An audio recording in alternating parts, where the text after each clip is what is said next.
Lou Weekley is quite a character. He's a country boy who'd rather spend a day in a fishing boat or a hunter's tree stand than on the golf course.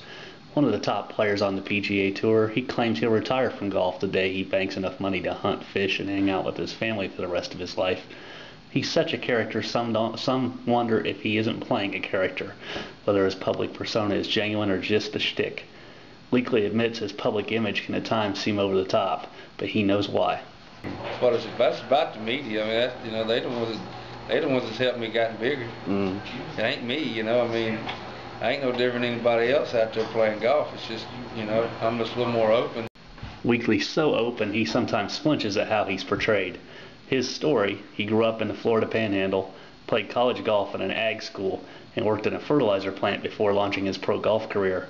Sounds like something out of a Jeff Foxworthy comedy routine, but I'm just who I am, you know what I mean, and I'm not meaning nothing bad. I ain't, I'm not racist. I'm not anything like that. I mean, we cut up the same way anybody else cuts up.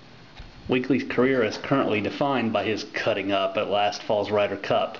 The United States had lost 5 straight to the Europeans in the biennial challenge matches, and Weekley took it upon himself to keep his teammates loose and relaxed.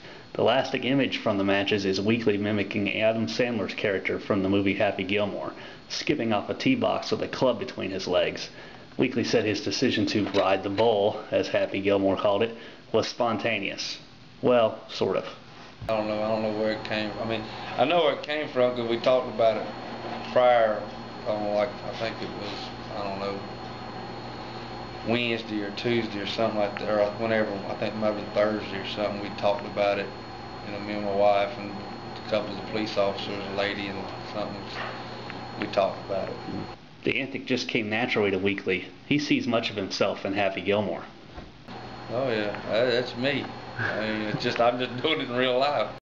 The Ryder Cup exposed Weekley to an audience beyond the die-hard golf followers.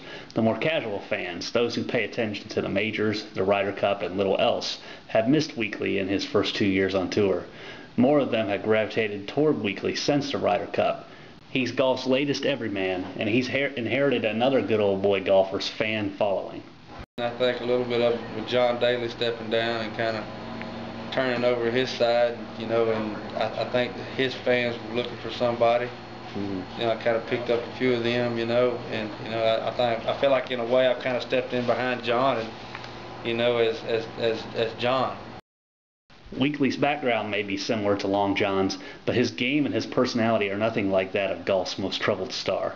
Yet Weekley doesn't mind if fans see him as the next John Daly, so as long as they accept the differences between the two. It bothers me. I mean, I'm still gonna be Boo Weekley. I ain't John Daly. I ain't gonna stay out all night and party, and show up at the tee box. I don't grip it and rip it. I'm who I am, and he's who he is. Weekley is the 2-time defending Heritage champion. Catch him in action this week at the Harbortown Golf Links on Hilton Head Island, and read about the tournament in the Savannah Morning News and on SavannahNow.com.